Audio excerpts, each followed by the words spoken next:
we're going to do another game review for you guys today, and it is Dragon Age. All right, Wes, I'm going to start out with an offensive question. Dragons. Yeah, I don't know. Isn't that a little... Go ahead and say it. No. It's no, you know what I'm saying. Go ahead and say it. A little effeminate. I mean, like machine guns are manly. No, I haven't said a word. Say it, gay. Because you know what? Because what I thought was interesting about this game was, you can be gay in this game. Oh, really? It's like a gay storyline. No, but okay. Now here's the great irony. I respect that so much more.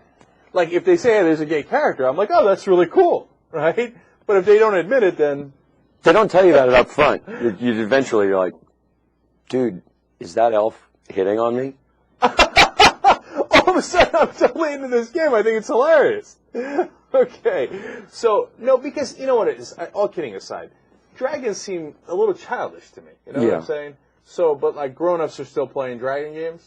I don't know if I qualify as a grown-up, but yeah. And so did you like it? I did. I got to say, I mean, and first, I guess I should say something to all the Game Boy, fans out there and all the gamers and like who write in all the nasty stuff because Anna doesn't know everything and we're not real gamers and I don't have a PC. It's like, yeah, I don't have a PC. I have a PS3. You know why I don't have a PC? Because if I had a PC that played video games, I wouldn't have a job to support my family because I'd be playing that fucker nonstop. But you like gaming. I do. I like gaming. I gotta say, it's a one-player game. You're gonna play it by yourself. There's like 200 hours of gameplay in it. Like you just go on, and it's like all these games. Like you can be a wizard or a fighter or a thief. You can even be a dog in this one, which is kind of nice. This game has a storyline. Like it's known for its story. Yeah, it's known for its story. So I'm interested to see why you like it so much, even though it has the annoying story. No, this one has a good storyline. It's an RPG, so you got to play along the story. And the story basically revolves around you live in this kingdom called Ferelden, and it's under threat from Darkspawn, who are like basically orcs who come out of the ground. And in the opening of the game, you can be either an elf, a dwarf, or a human. You have your own little backstory where you come from, and you get picked to join the Grey Wardens. And you've got to stop this, Darkspawn invasion. And, it starts out, the king is killed. You guys are implicated in it, so you're kind of on the run. And then by the end, you're picking the kings of the dwarves, and you're picking the kings of the kingdom, and you're, basically doing a lot of things that the CIA and American government are allowed to do to allies. All right, let me understand a couple more things here. By the way, the game actually, now that I'm seeing it, looks kind of badass. Those are not the dragons of my youth. Dude, and those dragons are so hard to kill. What's cool about this game is there's, a lot of games there's the different difficulty levels, but with this one, the different difficulty levels actually result in a very different gameplay experience. Like, if you play through on casual level, you can kind of do a hack and slash your way through, and your party fights their way through, and it goes by pretty fast, and you don't have to worry about it. If you play on normal level or above, you have to, plan each fight literally second by second, person by person, and stop time and slow it down and cast the spells and give the orders and everything else. But, like all these games, it's about leveling up. Right. And so, can you capture the dragon? Can you use the dragon no, you can as just a kill weapon? Him. No, you can just kill him. And you can't ride him. And for a lot of people you kill, they leave something behind, a little magic something or a potion or some cash. I'm always, amazed when I see, the spider had 5 pieces of silver on him. What's the spider going to be spending that money on? New shoes? But they should have avatared it. If you could get control of the dragon and use it as a weapon, that would have been cooler. Dude, you can do some pretty awesome stuff. You can cast some pretty amazing spells with this. You can also take your character and make him or her look like really whatever you want, face-wise or anything else, and custom design it. Looking at other RPGs for the consoles, at least in the fantasy realm, before this I would have said automatically, definitely Oblivion was, the RPG for the consoles.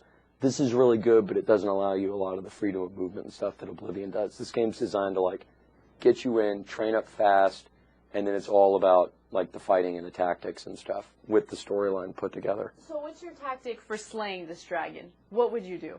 I would have a lot of health potions, and I would save the game a lot, and you need all 4 of your characters, and you really need to micromanage all those characters, because once you lose one, you wind up losing them all like really fast. No, all right, that's interesting. And as I look at it, it also, and as you described it, it also feels a little Lord of the Rings. Yeah, no, it's got its own mythology. I mean, there's nothing here that's groundbreaking in terms of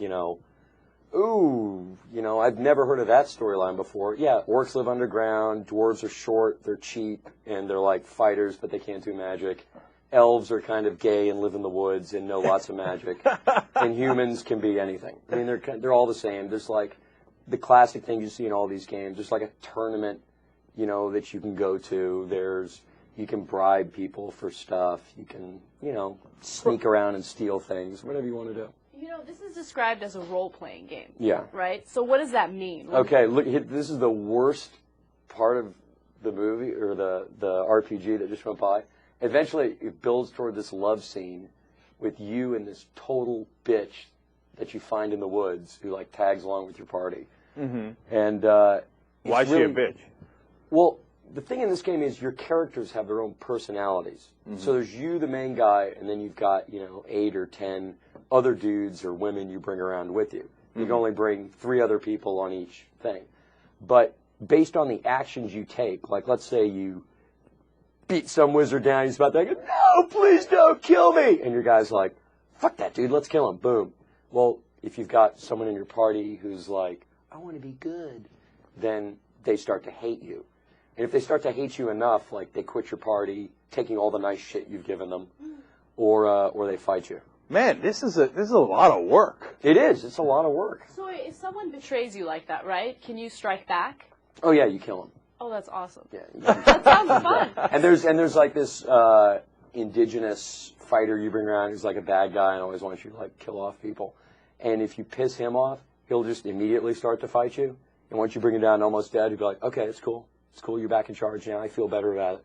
And his like opinion of you improves based on, on how you're slapping him around. Well, that's got a lot of issues as well. So why was she a bitch? The one who, by the way, is not that hot. I'm not sure. No, and she's got very small breasts for a video game, which I found a little disappointing. No, she's like in the woods. She's against all these different organized things in the community. Like if the choice is, God, should we let this child live or kill him? She'll be like, oh, kill the child. Wow, she is hardcore. If you do the nice thing, she'll screw you. Okay, but they've got it set so you can either go around with a group of nice people or go around with a group of assholes. But it's a game. You're going to want the assholes, right? I don't know. In all these games, they're always structured so if you're going to be the nice guy, ultimately you're going to wind up slightly ahead in either money or power or whatever else. Yeah, that's okay. But if you're the bad guy, you don't really have to follow the story or talk. You just look for the option that says, I'm going to attack you. And the great thing is that's maybe it's because I'm a Turk, but that's the route I go. Is it? But it's also it's got good like voiceover in it. The characters kind of talk to each other the whole time you're running around. Not to you, they're talking to each other. Like the other people you got with them picking up on each other, or they're talking to the dog. Wow, it's not bad. It's a cool game. It's a really cool game. By the end of this, you've kind of convinced me that the game's kind of cool. Yeah, it's eaten probably a couple weeks of my life. A couple weeks of his life. All right, so high recommendation for Wes. But I gotta say also, there were a lot of people going, dude, you guys aren't real gamers. You don't, and I guess I'm included in that too. But all I have to say to the fanboys out there who think I'm not a real gamer, just I'm not using a PC, is, dude, I was playing video games when your mother was sucking cock in high school. Okay, so I'm a gamer. Period. Deal with it. I have nothing to add to that. Young Turks.